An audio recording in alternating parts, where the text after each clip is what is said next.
Hello friends, welcome to ABC Ashish Bhatia classes. दोस्तों, जो हमारी फर्स्ट सीरीज थी इंडिया जीके की वो आपको अच्छी लगी होगी। और आज हम डे 2 पे जो इंडिया जीके के टॉप 20 क्वेश्चन है उनको देखने वाले हैं। तो स्टार्ट करते हैं हम।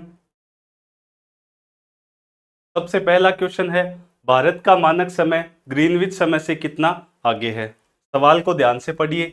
तो इसमें आपको तीन चार चीजें पता होनी चाहिए। एक तो ये कि ग्रीनविच क्या है, दूसरा भारत का जो मानक समय है वो कितने डिग्री देशांतर से लिया जाता है। ये ज्योग्राफी का थोड़ा कॉन्सेप्चुअल क्वेश्चन है और इसको हम देखते हैं। देखिए, ये है अर्थ, ये है पृथ्वी।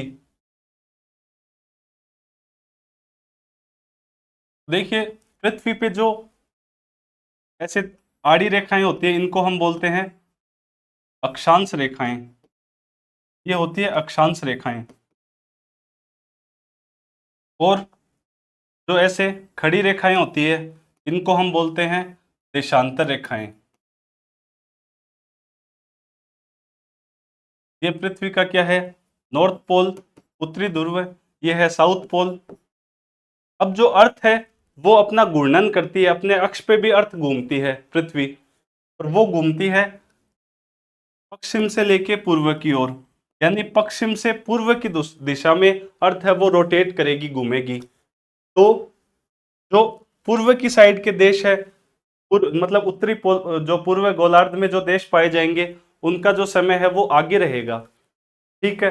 अब ये जो देशांतर रेखाएं होती है ये समय का निर्धारण करती है। इनके हिसाब से हम समय का निर्धारण करते हैं। जो आपके 0 डिग्री देशांतर रेखा है, मान लीजिए यहाँ पे 0 डिग्री देशांतर रेखा है और ये लंदन मैं यहाँ पे मानता हूँ। ठीक है। तो लंदन में ग्रीनविच एक जगह है, ये लंदन के पास एक जगह ग्रीनविच। यहाँ पे 0 डिग्री जो देशांतर रेखाएं हैं, ठीक है, उसके हिसाब से हम लेते हैं दुनिया का मानक समय। ठीक है, एक तो ये बात हो गई। अब इसने पूछा भारत का मानक समय ग्रीनविच से कितना आगे है। अब भारत कहाँ पे पाया जाएगा, उत्तर और पूर्वी गोलार्ध में। मान लीजिए भारत है यहाँ पे, ये भारत है। ठीक है। अब भारत के अंदर 82.5 डिग्री पे, 82.5 डिग्री देशांतर पे भारत में यूपी में एक जगह है प्रयागराज के पास नैनी। यानी भारत में नैनी में जो समय होगा वो भारत का हम मानक समय मानेंगे। और नैनी का समय ये पूछा है कि 0 डिग्री देशांतर है ग्रीनविच से, वो कितना आगे है। अब देखिए, जो देशांतर रेखाएं होती है, यानी यहाँ से 0 डिग्री मानता हूं, उससे ऐसे रेखाएं चलती रहती है दोनों साइड में। 360 रेखाएं, अर्थ है वो पूरे 360 डिग्री पे घूमती है। तो एक देशांतर जो होता है, एक देशांतर उससे दूसरे देशांतर के मध्य जो समय है उसका डिफरेंस पाया जाता है 4 मिनट का। अब हमें क्या पूछा है कि आप 0 डिग्री से 82.5 डिग्री तक चलोगे तो समय कितना आगे रहेगा। मान लीजिए यहाँ 0 डिग्री पे अभी 9 बजे हैं, ठीक है, रात के 9 बजे हैं या शाम के 6 बजे हैं। तो भारत का समय 0 डिग्री से कितना आगे रहेगा, 82.5 डिग्री पे। 82.5 डिग्री है, इलाहाबाद के पास नैनी एक जगह, वहां से गुजरती है ये रेखा, वो हमारा भारत का मानक समय है। यही पूछा है भारत का मानक समय ग्रीनविच से कितना आगे है। मैंने आपको बताया 1 डिग्री में 4 मिनट का डिफरेंस है, तो 82.5 डिग्री में कितना हो जाएगा। तो देखिए, 82.5 को हम सबसे पहले 82 को 4 से मल्टीप्लाई करते हैं तो ये कितना आता है। ये देखिए, 8 चौक 32, 320, उसके बाद 8, ये आ गया 328 मिनट। और उसके बाद हाफ डिग्री और है, ठीक है, वो आधा डिग्री और है देशांतर। तो आधे डिग्री का मतलब 1 मिनट, वो एक देशांतर में 4 मिनट है तो आधे में 2 मिनट हो गए, तो ये 2 मिनट और हो गए। यानी 330 मिनट है वो आगे समय रहेगा। अब इसको कन्वर्ट करते हैं हम घंटे में। तो देखिए, 330 मिनट का मतलब हो गया 6 × 5 = 30, 5 घंटे। और आगे कितने हैं, 30 मिनट। तो भारत का जो समय है मानक समय 82.5 डिग्री पे, 82.5 डिग्री पे, वो 0 डिग्री से कितना आगे रहेगा, 5.5 घंटे। ये इसका आंसर हो जाएगा। ठीक है, ये इसका राइट आंसर हो जाएगा। 5 घंटा 30 मिनट मानक समय भारत का ग्रीनविच से आगे रहेगा। ठीक है। अब हम सेकंड क्वेश्चन देखते हैं। सेकंड क्वेश्चन है, निम्नलिखित में से असंगत है? कश्मीर या पंजाब हिमालय सिंधु और चेनाब के बीच में, कुमाऊं हिमालय सतलज और काली नदी, नेपाल हिमालय काली और तीस्ता, आसाम हिमालय तीस्ता और दिहांग। ये हमें पूछा है, दिहांग यानी ब्रह्मपुत्र। अब देखिए, ये है भारत का नक्शा। अब ये सिंधु नदी है, ऐसे आ रही है, और यहां से सतलज, ठीक है, ये मान लीजिए सतलज नदी है, ठीक है। अब इस क्वेश्चन में क्या असंगत हमें देखना है, तो देखिए कश्मीर और जो पंजाब हिमालय वो है, दो नदियां हैं, एक है सिंधु और एक है सतलज, उनके बीच में ये पाया जाता है। ये कश्मीर का पार्ट यहां से, ठीक है, और पंजाब, पंजाब का मतलब भारत में जो पंजाब है वो भी, और जो पाकिस्तान का पंजाब है वो भी क्या है कि हम मानते हैं, ठीक है, जो पाकिस्तान का पंजाब है वो भी क्या माना जाता है, ठीक है। अब हिमालय है वो ऐसे देखते हैं हम, हिमालय को ऐसे, हिमालय की चोटियां पाई जाती है ऊपर से लेके और यहां तक नॉर्थ ईस्ट तक। तो सिंधु और सतलज के बीच का जो पार्ट है उसको हम पंजाब या कश्मीर हिमालय बोलते हैं।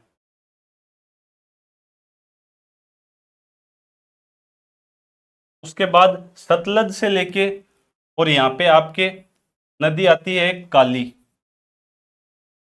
इसको हम बोलते हैं, ये उत्तराखंड का पार्ट है ये वाला, इसको हम बोलते हैं कुमाऊं हिमालय, सतलज से लेके काली तक का पार्ट। और काली से लेके फिर हम आ जाएंगे यहाँ, ये है हमारा नॉर्थ ईस्ट, ठीक है, यहाँ से असम स्टार्ट हो जाता है, तो यहाँ तीस्ता नदी है एक, तो काली और तीस्ता के बीच का ये जो पार्ट है इसको हम बोलते हैं नेपाल हिमालय। उसके बाद तीस्ता, और ये अरुणाचल है और ये असम का पार्ट है, यहाँ पे दिहांग, जिसको हम ब्रह्मपुत्र भी बोलते हैं, इसको हम बोलते हैं असम हिमालय। तो इसमें असंगत हमें इस क्वेश्चन में छांटना है। इसमें असंगत है कुमाऊं हिमालय सतलज और काली के बीच में, बिल्कुल सही। नेपाल है काली और तीस्ता के बीच में, असम है तीस्ता और दिहांग के बीच में, सिंधु और चेनाब की जगह यहाँ पे क्या होगा, सतलज। सिंधु और सतलज नदी के जो बीच का पार्ट है उसको हम कश्मीर या पंजाब हिमालय बोलते हैं, ये मैंने आपको बताया है। पंजाब या कश्मीर हिमालय सिंधु और सतलज के बीच का है। तो इसमें आपके 3-4 सवाल यहाँ पे हो जाएंगे कवर। ये सारी चीजें हैं वो ज्योग्राफी में बहुत बार पूछी जाती है। नेक्स्ट क्वेश्चन देखते हैं हम, ये भी है असंगत की पहचान कीजिए। तो देखिए इसमें पूछा सबसे, झीलों के नाम पूछे कि झील है वो कौन कौन सी लोकेशन पे है। सबसे पहले है अष्टमुदी झील। अष्टमुदी कहाँ पे है, केरल में है, बिल्कुल सही है, ये केरल की झील है अष्टमुदी, ठीक है। इसको लेगुन या कयाल झील भी बोलते हैं। यहाँ पे लेगुन, छोटे छोटे बीच में द्वीप पाए जाते हैं लेगुन, तो इस अष्टमुदी झील कहाँ पे है, केरल। भीमताल झील है ये उत्तराखंड में है, ये भी बिल्कुल सही है। भीमताल कहाँ पे है, उत्तराखंड में अवस्थित है। तीसरी है लोनार। लोनार बहुत ही फेमस झील है, कहाँ पे है, महाराष्ट्र में। लोनार एक क्रेटर झील है, यानी ज्वालामुखी जो होती है उसमें विस्फोट के फलस्वरूप इसका निर्माण हुआ है। ज्वालामुखी झील है, क्रेटर झील है, कहाँ पे, महाराष्ट्र में, ठीक है। उसके बाद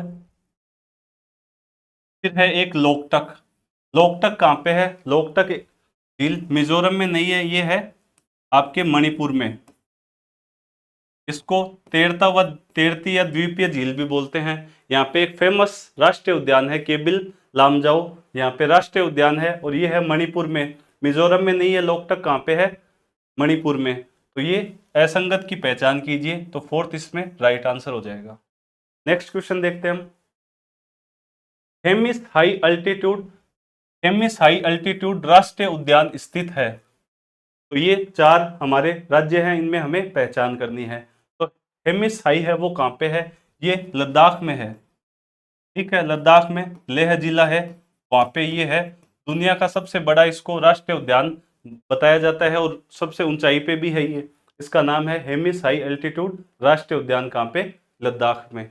ओके, तो हमें यही पूछा है, हेमिस हाई एल्टीट्यूड राष्ट्रीय उद्यान कहाँ स्थित है, ये लद्दाख में है, लेह जिले के पास में। अब आगे हम देखते हैं फोर्थ क्वेश्चन, भारत का शीर्ष कोयला उत्पादक राज्य कौन सा है? भारत का शीर्ष कोयला उत्पादक राज्य कौन सा है? तो भारत का जो सबसे ज्यादा कोयला उत्पादन होता है वो होता है छत्तीसगढ़। छत्तीसगढ़ इसका क्या हो जाएगा? राइट आंसर हो जाएगा। और छत्तीसगढ़ में एक जगह है तातापानी करके, एक जगह है, वहां पे कोयला सबसे ज्यादा जो कोयला उत्पादन क्षेत्र है वो तातापानी में होता है। तो इसका राइट आंसर हो जाएगा छत्तीसगढ़।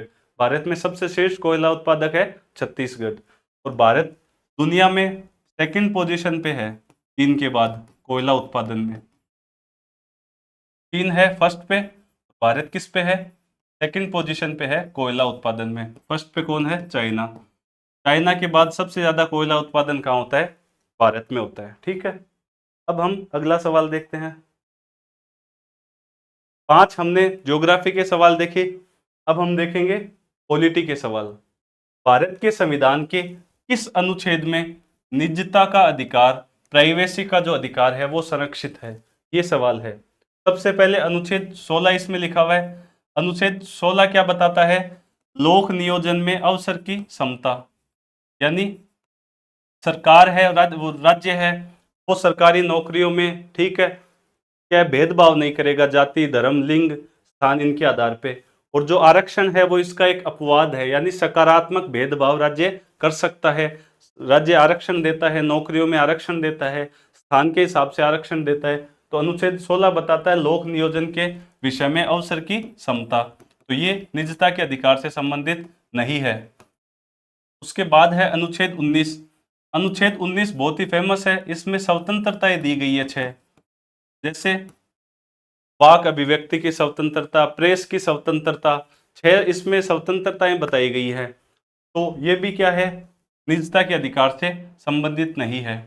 अनुच्छेद 21 ये है प्राण और दैहिक स्वतंत्रता का अधिकार, यानी किसी व्यक्ति को जो राज्य है वो प्राण और दैहिक स्वतंत्रता से वंचित नहीं कर सकता। अब ये अधिकार है बहुत इंपॉर्टेंट है, क्योंकि इसमें बहुत सारी स्वतंत्रताएं दी गई है कि आपको सोने का भी अधिकार है, मूल अधिकार इसमें बताए गए हैं। तो ये जो राइट ऑफ प्राइवेसी है, निजता का अधिकार, ये अनुच्छेद 21 के तहत आता है। तो इसका राइट आंसर क्या हो जाएगा? अनुच्छेद 21। इसमें बहुत सारे अधिकार दिए गए हैं। अनुच्छेद 17 किससे रिलेटेड है? ये अस्पृश्यता से रिलेटेड है। तो छुआछूत होती है, अस्पृश्यता, उससे रिलेटेड है। तो अनुच्छेद 17 भी इसमें आंसर नहीं होगा। राइट आंसर हो जाएगा निजता का अधिकार किस में है? अनुच्छेद 21 में। ओके, अब हम अगला सवाल देखते हैं। भारत के राष्ट्रपति अपना त्याग पत्र किसको संबोधित करके देते हैं? बहुत ही अच्छा सवाल है ये भी। पहला है लोकसभा अध्यक्ष, फिर है उपराष्ट्रपति, फिर है प्रधानमंत्री, फिर है सर्वोच्च न्यायालय के मुख्य न्यायाधीश। तो भारत के जो राष्ट्रपति है वो उपराष्ट्रपति को अपना त्याग पत्र संबोधित करके देते हैं। इसका राइट आंसर क्या हो जाएगा? उपराष्ट्रपति। और जो उपराष्ट्रपति है वे तुरंत इसकी सूचना लोकसभा अध्यक्ष को देते हैं कि भाई भारत के राष्ट्रपति जी ने इस्तीफा हमें दिया है। तो इसका राइट आंसर हो जाएगा उपराष्ट्रपति को संबोधित करते हुए भारत के राष्ट्रपति इस्तीफा देते हैं। ठीक है, अगला सवाल देखते हैं हम। सांसदों की अयोग्यता संबंधी विवाद पर निर्णय कौन देता है? यह भी बहुत इंपॉर्टेंट क्वेश्चन है। सांसदों की अयोग्यता संबंधित निर्णय जो होते हैं उस पर विवाद यदि हो जाता है तो कौन निर्णय देता है? ओके, तो इसका जो राइट आंसर है वो देखिए, सबसे पहले है राष्ट्रपति। अब इसमें क्या हमें बेस्ट आंसर ढूंढना है। अब होता गया कि स्टूडेंट जल्दीबाजी में सीधा राष्ट्रपति पे क्लिक कर देता है, पर इसमें सबसे बेस्ट आंसर हमें देखना है। इसमें देखिए फोर्थ ऑप्शन में लिखा हुआ है निर्वाचन आयोग के परामर्श से राष्ट्रपति निर्णय लेता है। तो सिर्फ राष्ट्रपति नहीं है, इसमें एक बेस्ट आंसर और दिया हुआ है, वो है निर्वाचन आयोग के परामर्श से राष्ट्रपति। तो इसमें चौथा जो है वो राइट आंसर हो जाएगा। निर्वाचन आयोग के परामर्श से राष्ट्रपति है वो लोकसभा के जो सांसद होते हैं उनकी अयोग्यता से संबंधित निर्णय देता है।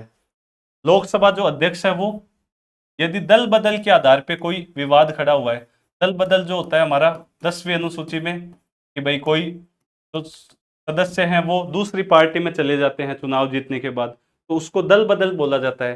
तो दल बदल से रिलेटेड यदि कोई विवाद खड़ा होता है तो उस पर अंतिम निर्णय लोकसभा अध्यक्ष का होता है। परंतु इसमें पूछा है सांसदों की अयोग्यता संबंधी विवाद, उसका आंसर होगा निर्वाचन आयोग के परामर्श से राष्ट्रपति देते हैं। यदि यहाँ पे निर्वाचन ये वाली लाइन नहीं होती तो राष्ट्रपति इसमें बेस्ट आंसर होता। ओके, अब नेक्स्ट सवाल देखते हैं हम। भारतीय संविधान में संशोधन के लिए विधेयक लाया जा सकता है। इसमें बात करिए संविधान में संशोधन की, तो सबसे पहले तो देखिए बहुत मोस्ट इंपॉर्टेंट ये आर्टिकल है अनुच्छेद 368।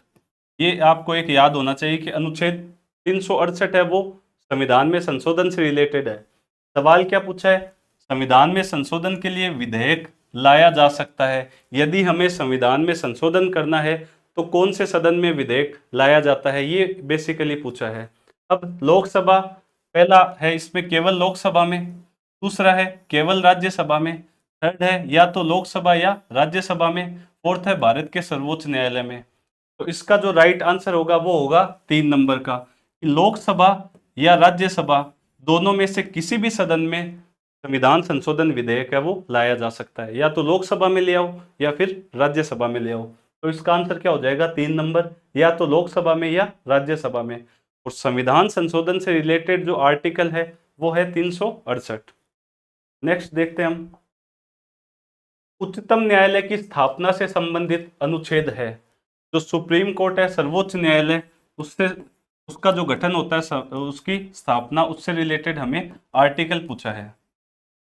सर्वोच्च न्यायालय से रिलेटेड आर्टिकल कौन सा है, सबसे पहले अनुच्छेद 127 दे रखा है।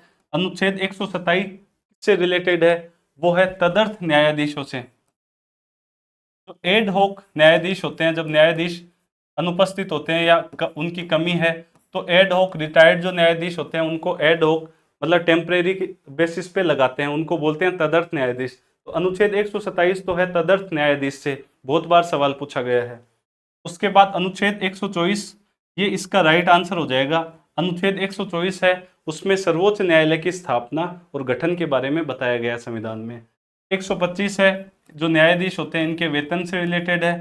और अनुच्छेद 143 ये बहुत इंपॉर्टेंट है, कई बार सवाल एग्जाम में पूछा गया है कि राष्ट्रपति है वो न्यायाधीश से परामर्श लेता है, यानी राष्ट्रपति की जो सुप्रीम कोर्ट से परामर्श की जो शक्ति है वो यहाँ पे अनुच्छेद 143 में है। ये भी बहुत इंपॉर्टेंट है। इसका राइट आंसर है अनुच्छेद 124 जिसमें सर्वोच्च न्यायालय की स्थापना से रिलेटेड अनुच्छेद है। उसके बाद हम अगला सवाल देखते हैं।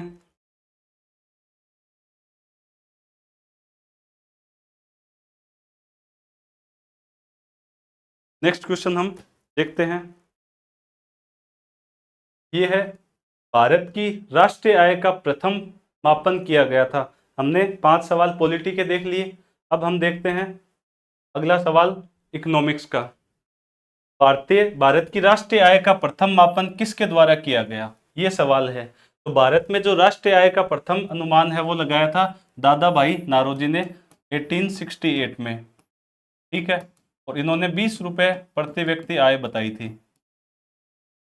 तो दादा भाई नारोजी इसका बेस्ट आंसर है। प्रथम मापन किसने किया, दादा भाई नौरोजी ने राष्ट्रीय आय का। अगला सवाल देखते हैं हम, निम्नलिखित पंचवर्षीय योजनाओं में से भारत में उच्चतम वृद्धि दर किस योजना में रही। जो पंचवर्षीय योजनाएं हैं टोटल, उनमें सबसे ज्यादा वृद्धि दर कौन सी पंचवर्षीय योजना में रही, ये है हमारा सवाल। तो इसका जो राइट आंसर है वो हो जाएगा 11वीं पंचवर्षीय योजना, ठीक है। 11वीं जो पंचवर्षीय योजना थी 2007 से 2012 तक की अवधि में, उसमें 9% लगभग 9% की वृद्धि दर है वो हासिल करी थी। तो इसमें सबसे ज्यादा जो वृद्धि दर है वो 11वीं पंचवर्षीय योजना की रही थी। ओके, अब हम अगला सवाल देखते हैं, निम्नलिखित में से कौन सा कर राज्य सरकारों द्वारा नहीं लगाया जाता। कौन सा कर है वो राज्य सरकार नहीं लगाती, ये सवाल है। मनोरंजन कर राज्य सरकार लेती है, उत्पाद जो राज्य उत्पाद शुल्क है वो भी राज्य सरकार लेती है, कृषि आयकर भी है, निगम कर है जो कॉरपोरेट टैक्स जो कंपनी होती है प्राइवेट कंपनीज, निगम कर कॉरपोरेट टैक्स बोलते हैं इसको, वो राज्य सरकार नहीं लेती। ये डायरेक्ट टैक्स होता है, वो प्रत्यक्ष कर होता है, ये कौन लेता है, केंद्र सरकार। तो ये इसका आंसर हो जाएगा। हमें पूछा है कि राज्य सरकार है वो कौन सा कर नहीं लगाया जाता राज्य सरकार द्वारा, तो इसका आंसर हो जाएगा निगम कर जो कॉरपोरेट टैक्स होता है। ओके, अब हम अगला सवाल देखते हैं, किसी देश का भुगतान संतुलन किसका व्यवस्थित अभिलेख है। हमारे सिलेबस में एक विदेशी व्यापार करके एक चैप्टर है, उसमें भुगतान संतुलन भी हम पढ़ते हैं। बीओपी इसको बोला जाता है, बैलेंस ऑफ पेमेंट।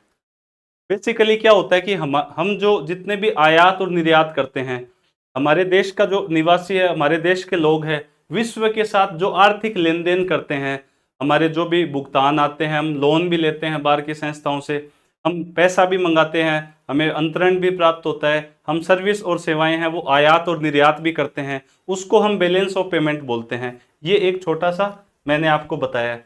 अब इसमें ऑप्शन देखिए आप कि व्यवस्थित अभिलेख जो भुगतान संतुलन है वो किसका है। पहला है किसी वर्ष में एक देश द्वारा निर्यात की गई वस्तुएं, सिर्फ निर्यात ही नहीं आता, इसमें आयात भी आता है। दूसरा है एक देश की सरकार और दूसरे देश की सरकार के बीच आर्थिक लेन देन। भाई ये सरकारों का लेन देन नहीं है, ये एक भारत के लोगों का समस्त विश्व के साथ है, सिर्फ सरकार की टू सरकार के एंड पे ये चीज नहीं है, तो ये भी इसमें गलत हो जाएगा। तीसरा है एक देश से दूसरे देश को पूंजी का संचयन। भाई पूंजी है कैपिटल, सिर्फ उसका संचयन थोड़ी है, सिर्फ एफडीआई जो भारत में आ रहा है, फॉरेन डायरेक्ट इन्वेस्टमेंट, सिर्फ उसी को हम थोड़ी कैलकुलेट कर रहे हैं, हम तो आयात निर्यात पूरे समस्त लेन देनों को कर रहे हैं, ये भी गलत है। और चौथा देखिए किसी निर्धारित समय के दौरान, सामान्यतः एक वर्ष में किसी देश का समस्त आयात और निर्यात का लेन देन, तो ये सबसे इसमें चौथा बेस्ट आंसर है। आयात और निर्यात किसी एक निश्चित अवधि में, उसको हम व्यवस्थित लेन देन को क्या बोलेंगे, भुगतान संतुलन। ठीक है, आगे हम सवाल देखते हैं। जब भारतीय रिजर्व बैंक नगद रिजर्व अनुपात में वृद्धि की घोषणा करता है तो इसका क्या तात्पर्य है। नगद वृद्धि जो ये रिजर्व अनुपात है इसको बोलते हैं हम CRR, कैश रिजर्व रेशियो। ये होता क्या है आपको थोड़ा सा बता दूं मैं। बैंक जो होती है, मान लीजिए बैंक के पास 100 रुपये पड़े हैं, ठीक है, बैंक में 100 रुपये जमा करवाए आपने, टोटल जो जमाए हैं बैंक के पास आई 100। अब बैंक क्या करता है, बैंक का काम क्या होता है, जमाएं स्वीकार करना और लोन देना, ऋण देना, और जो ऋण पे जो ब्याज आता है और जमाओं पे जो ब्याज देती है उसका डिफरेंस क्या होता है, वो बैंक की आय होती है। अब बैंक यहाँ पे 100 रुपये यदि बैंक के पास है, बैंक चाहेगी कि मैं पूरा पैसा लोन में दूं, पर क्या होता है बैंक कुछ पैसा अपने पास भी रखती है कि भाई कोई जमा जो जिन्होंने करवाया है वो मांगने भी आ जाए। सपोज कीजिए बैंक यहाँ पे 70 रुपये है वो लोन के दे रही है, ठीक है, 100 में से 70 रुपये 30 रख रही है और 70 रुपये लोन पे दे दिए। अब ये CRR क्या होता है, cash reserve ratio. Reserve bank बोलता है कि आप कुछ पैसा है वो रिजर्व में रखिए, जिसको हम CRR बोलेंगे। मान लीजिए 100 में से 10 रुपये रिजर्व बैंक ने बोला कि आप CRR के रूप में रखिए। अब बैंक के पास कितना उपलब्ध है, 90 रुपये, ठीक है, बैंक 20 रुपये रख रही है, 70 का लोन दे रही है। अब मान लीजिए ये CRR है, इसको बढ़ा के 30 रुपये कर दिया रिजर्व बैंक ने, यहाँ पे 10 से कर दिया 30 रुपये। अब बैंक के पास 100 रुपये हैं, 30 रुपये तो CRR के रख दिए, अब 70 रुपये ही बचे। अब बैंक क्या 70 में से 70 पूरे थोड़ी लोन के दे देगी, जिन्होंने जमा करवा रखा है वो भी पैसे मांगने आ सकते हैं, तो बैंक क्या करेगी, इसमें से 70 में से मान लीजिए 50 रुपये लोन के दे रही है। पहले देखिए 70 दे रही थी, फिर 10 रुपये आने के बाद 90 बचे, फिर भी 70 दे रही थी। सवाल क्या है, जब भारतीय रिजर्व बैंक नगद रिजर्व अनुपात में वृद्धि की घोषणा करता है, CRR बढ़ाने की घोषणा करता है, इसका तात्पर्य क्या है। पहला है वाणिज्य बैंकों के पास उधार देने के लिए अपेक्षाकृत अधिक मुद्रा होगी। अधिक होगी क्या भाई, CRR यदि बढ़ेगा तो कम होगी या अधिक होगी, कम होगी, तो ये तो गलत हो जाएगा। दूसरा है भारतीय रिजर्व बैंक के पास उधार देने के लिए कम मुद्रा होगी। भारतीय रिजर्व बैंक का तो यहाँ पे सवाल ही पैदा नहीं होता, भारतीय रिजर्व बैंक आम आदमियों को लोन नहीं देती है, वो सरकार का बैंक है, तो ये भी गलत हो जाएगा। तीसरा है केंद्र सरकार के पास उधार देने के लिए कम मुद्रा होगी। लोन बैंक दे रही है, रिजर्व किसका है, CRR बैंक के पास, तो केंद्र सरकार का तो कोई रोल ही नहीं है। चौथा ऑप्शन है वाणिज्य बैंकों के पास उधार देने के लिए कम मुद्रा होगी, ये हो जाएगा राइट आंसर, क्योंकि वाणिज्य बैंक पहले देखिए 100 में से 70 दे रहे थे, लोन के 30 रुपये जमाकर्ताओं के लिए रख रहे थे, फिर जैसे ही CRR 10 रुपये किया तो 90 इनके पास बचे, 90 में से भी 70 या 60 मान लीजिए दे रही थी। अब जब CRR बढ़ा के 30 किया तो 70 तो बचे ही हैं, तो लोन 50 का दे रही है, यानी लोन कम देने लग जाएगी। जैसे ही CRR बढ़ेगा बैंक क्या है लोन कम प्रोवाइड कराएगी। तो इसका सबसे बेस्ट आंसर हो जाएगा वाणिज्य बैंकों के पास उधार देने के लिए कम मुद्रा होगी। ठीक है, अब आगे सवाल देखते हैं हम। ये है हिस्ट्री के सवाल। वर्ष 1921 में मोपला विद्रोह कहाँ हुआ था? मोपला विद्रोह है वो हुआ था केरल में। केरल में जो मुस्लिम काश्तकार थे उन्होंने विद्रोह किया था जमींदार और उनके खिलाफ। ठीक है, और ये असहयोग आंदोलन में भी इसकी कुछ चर्चाएं हुई थी, पर बाद में क्या हिंसात्मक घटनाएं हुई तो गांधी जी ने भी थोड़ा इससे मुख मोड़ लिया इस आंदोलन से। और ये मोपला विद्रोह हुआ था केरल में, जो मालाबार एरिया है वहां पे हुआ था। तो मोपला विद्रोह 1921 में केरल में हुआ था। के बाद है सती प्रथा निषेध कानून के समय गवर्नर जनरल कौन था? ये सवाल है कि सती प्रथा के समय गवर्नर जनरल है वो कौन था, ये हमारा क्वेश्चन है। तो देखिए सती प्रथा के समय कौन था, इसका जो सही आंसर हो जाएगा वो हो जाएगा विलियम बेंटिक। जब सती प्रथा उन्मूलन कानून आया तो विलियम बेंटिक है वो भारत के गवर्नर जनरल थे, और राजा राममोहन राय जी है उनके जो प्रयास है उनके द्वारा सती प्रथा है उस पर रोक लगाई गई थी। और सती प्रथा जो उन्मूलन कानून है वो 1829 में ये हटा था। लॉर्ड डलहौजी के टाइम पे जो आपके हिंदू पुनर्विवाह जो होता था, विधवा पुनर्विवाह, यानी विधवा जो महिलाएं हैं,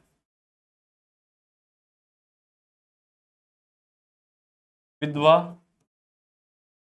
पुनर्विवाह है, ये लॉर्ड डलहौजी के टाइम पे था। और लॉर्ड इरविन है इनके टाइम पे एक बहुत ही फेमस एक्ट है जिसको हम शारदा एक्ट बोलते हैं, ये बाल विवाह से रिलेटेड है शारदा एक्ट। लॉर्ड इरविन के टाइम पे ये हटा था शारदा एक्ट। कई बार सवाल में पूछते हैं शारदा एक्ट, ये किससे रिलेटेड है? बाल विवाह से रिलेटेड है। और वेलेजली है इनके टाइम पे, तो बाल हत्या जो होती थी, शिशु हत्या, वो हटी थी। ठीक है, सती प्रथा की उन्मूलन है 1829 में। विलियम बेंटिक है वो गवर्नर जनरल थे। राजा राममोहन राय जी है उनके प्रयासों से ये भारत में कुप्रथा है वो हटी थी। लॉर्ड इरविन है इनके टाइम पे शारदा एक्ट, मैंने आपको बताया बाल जो विवाह है उससे रिलेटेड है, कई बार एग्जाम में सवाल पूछते हैं शारदा एक्ट के बारे में। ठीक है, 1900 और शायद 29 है, ये 1929 के लगभग का कानून है, मेरे को डेट अभी एग्जैक्ट याद नहीं आ रही। अब अगला सवाल हम देखते हैं। महात्मा गांधी जी ने कांग्रेस अधिवेशन की अध्यक्षता किस वर्ष में की थी? ये सवाल इसलिए इंपॉर्टेंट है क्योंकि महात्मा गांधी जी ने सिर्फ एक अधिवेशन में अध्यक्षता करी है, और इसका राइट आंसर हो जाएगा 1924 में, जो बेलगाम जगह है एक कर्नाटक में एक जगह है बेलगाम, बेलगांव। तो बेलगांव कर्नाटक में जो जगह है उसमें एकमात्र एक बार अध्यक्षता करी है कांग्रेस अधिवेशन की, 1924 का अधिवेशन है बेलगांव कर्नाटक में। ठीक है, संविधान निर्माण योजना से संबंधित है 4 ये अधिनियम है, इसमें संविधान निर्माण से रिलेटेड कौन सा है? इसका राइट आंसर हो जाएगा आपके पार्लियामेंटो किससे है? ये पृथक निर्वाचन से रिलेटेड है, जो पृथक निर्वाचन की बात हुई थी ये है पार्लियामेंटो। माउंटबेटन योजना आप सब जानते हैं, जो भारत विभाजन है उससे रिलेटेड है, भारत पाकिस्तान बंटे थे। और भारत सरकार अधिनियम है, ये है प्रांतीय जो स्वायत्ता है, राज्य हैं उनको भी स्वायत्ता मिलनी चाहिए, उससे रिलेटेड है स्वायत्ता से, प्रांतीय स्वायत्ता से भारत सरकार अधिनियम 1935 का। और साइमन कमीशन है 1927, ये है विधान की जो निर्माण योजना है उससे रिलेटेड है, इसका बहुत विरोध भी किया था। 1930 में इसकी रिपोर्ट प्रकाशित हुई थी, 1928 में भारत का दौरा किया साइमन थे, वो सर जॉन साइमन नाम से, उनके नेतृत्व में। और इस जो ये साइमन कमीशन है इसका विरोध किया था कि साइमन गो बैक। ठीक है, ये 1927 का है और ये संविधान निर्माण योजना से रिलेटेड है। अगला क्वेश्चन देखते हैं। हिंदुस्तान सोशलिस्ट रिपब्लिक एसोसिएशन के संस्थापक सदस्यों में से शामिल है। इसमें देखिए हिंदुस्तान सोशल रिपब्लिक एसोसिएशन, तो इसका जो राइट आंसर है वो हो जाएगा भगत सिंह। ये पहले हिंदुस्तान रिपब्लिक एसोसिएशन नाम से एक संगठन था, हिंदुस्तान सिर्फ रिपब्लिक एसोसिएशन, इसकी स्थापना करी थी सचिन सान्याल थे, सान्याल बाबू इनको बोलते थे, उन्होंने स्थापना करी थी। उसके बाद कुछ इसमें समाजवादी विचारधारा का विकास हुआ और ये एक कट्टरपंथी संगठन था। तो जब से भगत सिंह राम प्रसाद बिस्मिल है, अशफाक उल्ला खां है, ये सब जुड़े क्रांतिकारी, युवा क्रांतिकारी। तो इसका नाम हो गया हिंदुस्तान सोशलिस्ट, समाजवाद का मतलब सोशलिस्ट। तो यहाँ पे सोशलिस्ट शब्द इसमें जुड़ गया, HRS वो हो गया, ये HRA से HRS हो गया। ठीक है, तो इसके संस्थापक सदस्यों में से कौन शामिल है? भगत सिंह। 1928 में ये स्थापना होती है। ठीक है, तो ये हमारे 20 सवाल थे। उम्मीद करता हूं आपको ये सवाल अच्छे लगे होंगे, और यदि अच्छे लगे हैं तो please like, share and subscribe कीजिए हमारे चैनल को, और ज़्यादा से ज़्यादा स्टूडेंट तक शेयर कीजिए, ताकि इंडिया जीके के जो सवाल है उनकी हेल्प है वो स्टूडेंट को मिल सके। Thank you.